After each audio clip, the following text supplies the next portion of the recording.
Solid Snake looked around him. He was outside the second building of the Outer Heaven complex, in the shadow of a high wall. His weapons were heavy, and he had to get inside and stash them somewhere safe. He'd never find Metal Gear dragging all this heavy equipment around with him.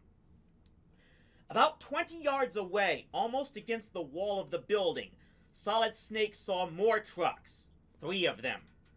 At once, Hallie spotted that the middle one was a trap. Solid Snake Man was beginning to be expert in the way the terrorists thought, and he avoided it. The first truck was empty, but the last truck on the end held a treasure. Sitting in the glove compartment was keycard 4. Suddenly, Solid Snake wasn't tired anymore. He was wired, bursting with energy. Grabbing the keycard, he ran for the building and entered through a side door. The layout of Building 2 was not unlike that of the first building in the Outer Heaven complex. There were no stairs evident, just 2 elevators, east and west. No markings on any of the doors. In the corners of the vast first level, painted on the floor, was that same strange insignia. Minutes were ticking by quickly. Gray Fox had told Hallie that Metal Gear was almost completed. Speed was essential, now more than ever. Solid Snake realized he needed to find a place to stash the arsenal he was carrying. It would just slow him down, but where was a safe hiding place? He thought about it a minute, and it came to him. The best place to stash equipment is in a room already filled with equipment. A room locked by one of the 4 key cards Hallie already had. If he could only find a place like that, unguarded, a place he could come back to. Hallie found an unlocked room filled with food and stuffed his pockets full of rations. He made certain that he had all 4 key cards on him and moved silently to a locked door. Keycard 3 didn't fit the lock, but keycard 4 got the door open. Very cautiously, on the lookout for traps, he moved inside. It was exactly the setup Solid Snake had hoped for. Weapons and gear lined the shelves of the room. The equipment was out of date and appeared to be unguarded. It looked like stuff nobody would want or come to check on. No one would bother or notice Solid Snake's stash. He could retrieve it as needed.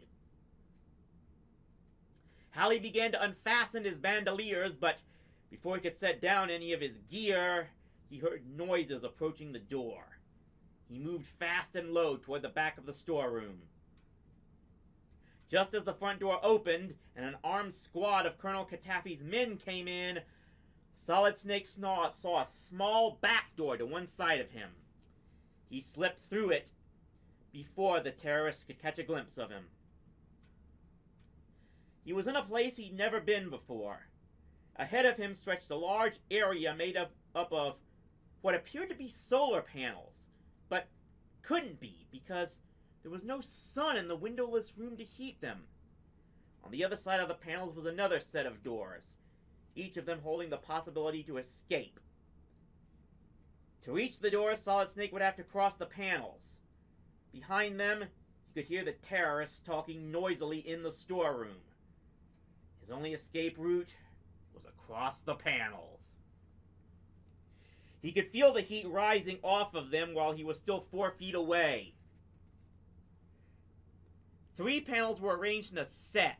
2 smaller panels on the outer edges, and a larger, more intense-looking panel in the center. On the other side of the area, there was a control panel with switches and dials. Obviously, the panels could be turned on or off. What were these panels? What function did they perform?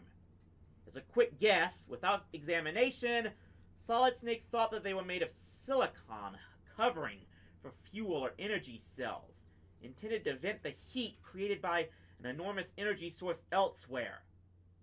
From Metal Gear? Here they were, just as Chuck had warned them. These couldn't be anything but the heat panels. It had been a true warning after all. Now the Snake Man's words came back to him again. You can't get to Metal Gear without crossing the heat panels. Burning. They burn. Eat the rations. You've got to raise your own body temperature if you want to survive. Rations. Solid Snake must eat. Right now. He pulled the rations out of his pockets and peeled the wrappings off. Hallie swallowed quickly, almost choking on the dry and densely compressed rations with no liquid to wash them down. He ate as much as he could find in his pockets, then turned to the deadly heat panels. He couldn't afford another moment's delay. The only way to turn off the heat panels was from the other side of the room.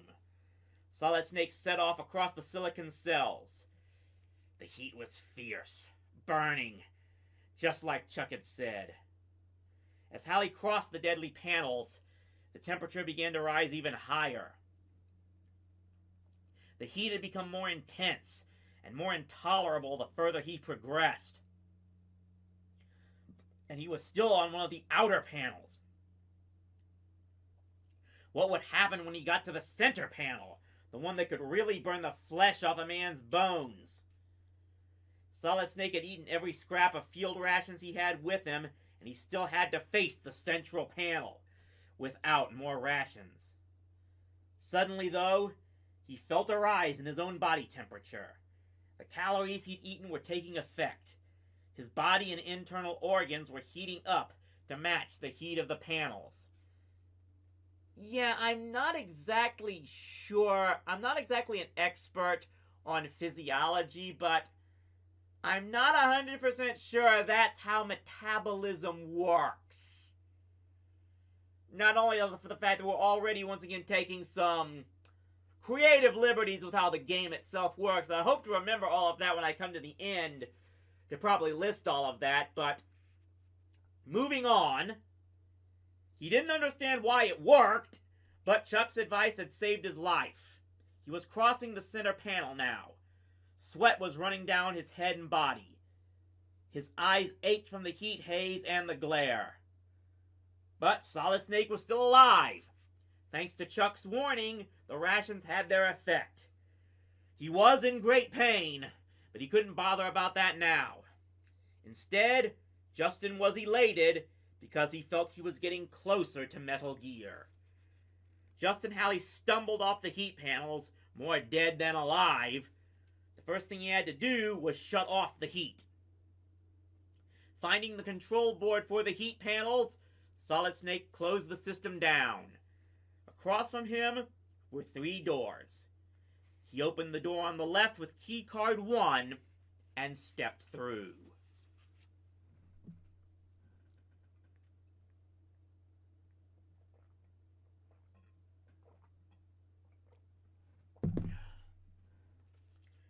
Laser traps were everywhere, their destructive invisible rays cross-cutting and intersecting the hallway about 4 feet off the ground. Any one of them would have burned a hole right through Solid Snake. Any 2 of them would have turned him into Swiss cheese. Avoiding the laser traps by means of the infrared goggles, Hallie made his way to the west elevator. He thought he might be able to spot the location of Metal Gear from the roof. Solid Snake took the elevator to the rooftop. 2 terrorist guards were waiting for him, but Hallie threw himself to the floor of the elevator and pressed the button to go down. Bullets penetrated the elevator door, passing over his head. How to get back safely to the roof? Maybe he could trick the guards. Hallie left the elevator at the floor below and pressed the button to send it back up to the roof. Then he raced for the east elevator. Hallie stepped out of the east elevator and onto the roof just as the door to the west elevator were opening. He watched as the guards let fly with a hail of bullets from their automatic weapons, still believing that Solid Snake was in the west elevator. But he wasn't. He was behind them, only a foot away from their backs. With the butt of his Beretta, he knocked both of them out cold. They were 2 more of Katafi's men who'd be out of commission for a long time to come. Ducking down, Solid Snake looked out over the top of the Outer Heaven complex. From the roof, he could see a bridge linking Building 1 to Building 2, and another linking Building 2 to Building 3. Suddenly it occurred to Solid Snake that both Dr. Petrovich and Metal Gear might easily be in the third building. With the clock ticking away, perhaps he could reach them without going through any more of the complex. Justin Halley set foot on the bridge. The instant that Halley took his first steps, the bridge began to move. It was made up of overlapping metal plates, and although it appeared solid, it wasn't. Under the Marine captain's weight, combined with the weight of his gear, the plates began to shift one way and the other, making yawning gaps. This was even more dangerous than the heat panels. Just one small false step, and Solid Snake would fall through a long gap to the courtyard below, 3 long stories down. He'd be squashed like a bug.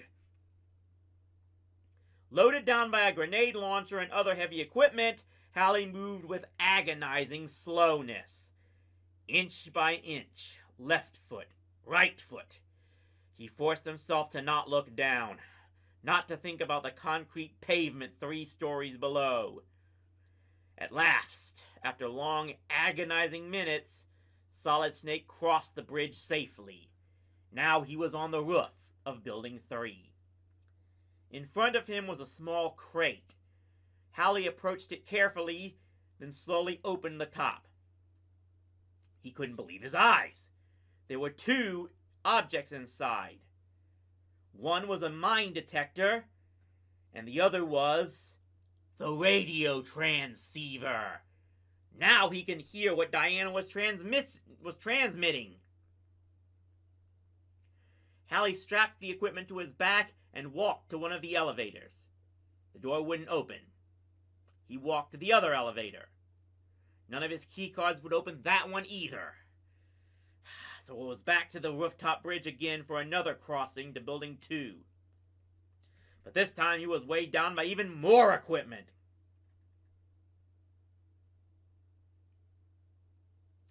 Solid Snake hadn't taken more than 3 or 4 steps out into the void when he realized that he was certainly going to fall. It was better to jump than to fall. It was a long way down, but Halley had made over 200 parachute jumps. There must be a way to minimize the risk. With the panels of the bridge swaying and opening under his feet, Solid Snake had to work quickly. First, he put the body armor on. Then he wrapped his weapons as tightly as he could in the bomb blast suit, tying the sleeves around the payload and paying particular attention to the safety of the radio. Attaching the bandoliers to the bulky package, Halley gently hung them off the bridge and let go. The weapons landed with a thud. Were they still in one piece? Justin Halley would soon find out. If, that is, he landed in one piece himself.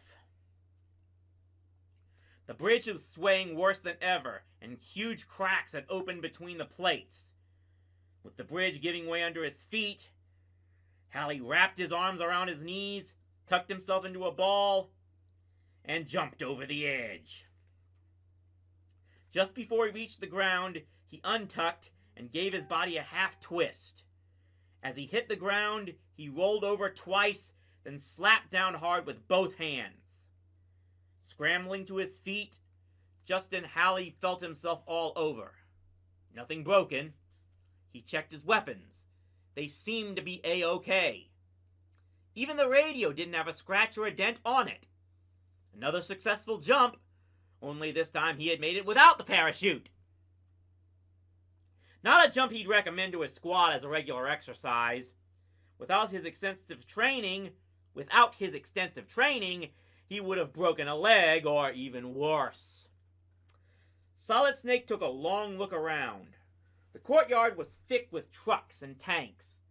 Halley crept into the shadow of a truck for a better look. The truck had rations on the front seat, and he was out of rations thanks to the heat panel, so he pocketed them. But there were armed terrorists everywhere. To divert the guards' attention, Solid Snake decided to blow up a tank. Placing a couple of anti-tank missiles under the tank treads, he set the detonators and crept away unseen.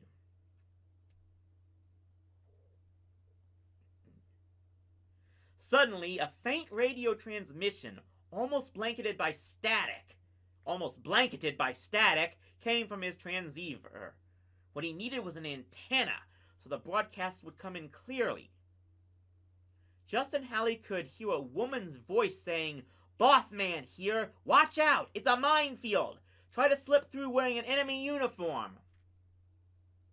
The message, coming out of nowhere, left Solid Snake very puzzled. How did Control know where he was? How had they pinpointed him on the edge of a minefield? Halley had lost his homing device in the trapdoor long ago. But suppose the compass hadn't really been the homing device. The compass had been the only thing that Foxhound Command had let him take into outer heaven. Except for his suit of camouflage. The camos had come into outer heaven on Solid Snake's back. For the first time, Justin Halley realized that somewhere in his suit must be the real homing device. They'd been tracking him all along.